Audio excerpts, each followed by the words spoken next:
लगाया है क्या इंडिया ने कंप्रिहेंसिवली ये जीता है, लेकिन India hats off to you man, you have done a wonderful job. तो India became a very formidable bowling attack and as a batting unit, और फील्डिंग तो अच्छी करते ही करते हैं। इस वक्त क्रिकेट का मजा सिर्फ भारत ले रहे हैं, बाकी सिर्फ खेल रहे हैं। भारत की शानदार फतह और रिकॉर्ड साज फतह, स्ट्रेट सीरीज विन, बहुत बड़ी एक फतह है, इसलिए कि मेरे हिसाब से टेस्ट क्रिकेट आप तभी जीतते हैं जब आप 20 विकेट्स लेने के काबिल हो जाते हैं, और भारत इस वक्त दुनिया की बेस्ट बॉलिंग अटैक है, इसलिए कि सारे बेसिस कवर करें, स्पिन में भी, पेस में भी, बिहाइंड द स्टंप्स भी, फील्डिंग भी शानदार, जानदार परफॉर्मेंस। क्या कहने।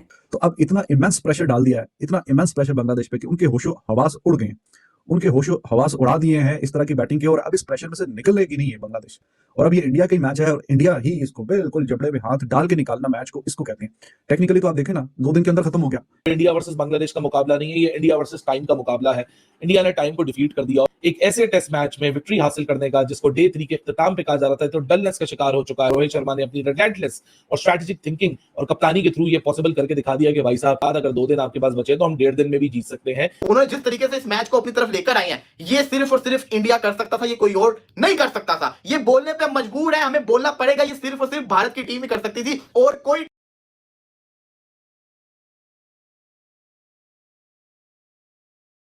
इस वक्त क्रिकेट का मजा सिर्फ भारत ले रहे हैं, बाकी सिर्फ खेल रहे हैं। आप उनकी बॉलिंग उठा के देखिए, उनकी बैटिंग उठा के देखिए, अब तो फील्डिंग भी उनके ऐसी है कि लोग मिसाल देने लगे हैं कि भाई इनके तो बॉलर्स भी अच्छे कैचेस पकड़ते हैं। और ये T20 वनडे टेस्ट हर फॉर्मेट के अंदर दुनिया के हर टीम के खिलाफ, दुनिया के हर कोने में जाकर ये टीम इंडिया प्रूव कर रही है। सब कहते थे कि ये घर में बहुत अच्छा खेलते हैं, मगर अब तो ये हुआ कि ये घर के बाहर भी अच्छा खेलने लगे, और घर के अंदर कैसा खेलना है ये सबको भारत से सीखना होगा, और शायद हमें तो बहुत ज्यादा सीखना होगा, क्योंकि हम लगातार अपने घर के अंदर हार रहे हैं। 2 बरस हो चुके हैं हम जीते ही नहीं है, 2 बरस हो चुके हैं, और भारत को बरसों हो गए अपने घर में कभी हारे हुए को।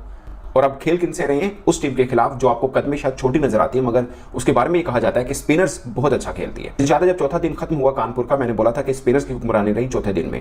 18 विकेटें गिरी, जिसमें से 12 स्पिनर्स ने ली थी, और साफ है कि 5वां दिन स्पिनर्स का होगा, और भारत के स्पिनर्स दुनिया के बेस्ट स्पिनर हैं, और बांग्लादेश इनके सामने टिक नहीं पाएगा। मगर मुझे भी इतने वसूख से नहीं पता था कि बांग्लादेशी बैटर्स इतनी जल्दी उनके सामने गिरेंगे, अंदाजा नहीं था मुझे था कि कम से कम कि थोड़ा सा टी सेशन तक तो लेके जाएंगे, मगर ये तो 2-3 घंटों के अंदर कहानी सारी साफ करके रख दी भारतीय बॉलर्स ने।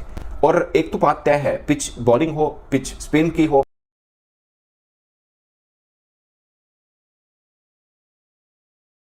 हो चुके हैं। इस टेस्ट मैच में कैसे रिजल्ट पॉसिबल होगा, लेकिन रोहित शर्मा ने अपनी रिलेंटलेस और स्ट्रेटेजिक थिंकिंग और कप्तानी के थ्रू ये पॉसिबल करके दिखा दिया कि भाई साहब, इस तरह टेस्ट मैच 2.5 दिन छोड़िए, 2.5 दिन जाया होने के बाद अगर 2 दिन आपके पास बचे तो हम 1.5 दिन में भी जीत सकते हैं।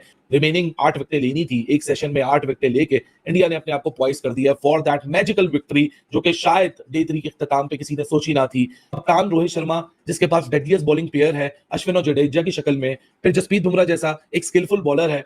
India is weaving a magical history win at Kanpur. ये जो बॉलिंग अटैक है भाई साहब, this will sneak in, this will make your life hell. India has absolutely wrecked havoc on Bangladesh. पहले सेशन के अंदर जो कहा था वो ये लोग करके दिखाते हैं, क्योंकि इन्होंने जीतना होता है ना। और या बुमराह बॉल को पकड़ते हैं, सामने वालों के हाथों कांपने लग जाते हैं। देखा है, नोट किया इस मेहदी हसन मिराज जो बुमराह के हाथों आउट हुआ, उसके खिलाफ जिसे कहते हैं ना, वो मेहदी हसन मिराज पाकिस्तान को कैसे मार रहा था, उसने हर इनिंग्स में 50 स्कोर किया, क्योंकि उसको डर नहीं था। लेकिन जैसे ही बुमराह आया, उसको डर लग गया, तो उसके पांव कांप रहे थे। बुमराह किसी के पल्ले पड़ता ही नहीं है। बुमराह अगर स्लो वन भी ऐसे फेंक देगा ना, उसका खौफ ही इतना होता है सामने वाले के ऊपर कि उसके डर के मारे उसको हिट कर ही नहीं पाता वो, और आउट हो जाता होता है। ये है बुमराह। रियल जो कहते हैं ना टेरर, किसी बॉलर का टेरर होना, वो होता है जिसको कहते हैं ना बुमराह का। दिखाया उसने, 3 विकेट लेके गया बुमराह। ये प्रेशर था जो इंडियन बॉलर का खौफ था, जिसने आज बांग्लादेश को मरवाया। शाकिब को तो क्रिकेट खेलना ही भूल गया, ये सीधा कैच दे रहा है। ये टेरर है, इंडिया का टेरर आया हुआ है इनके ऊपर, साफ दिख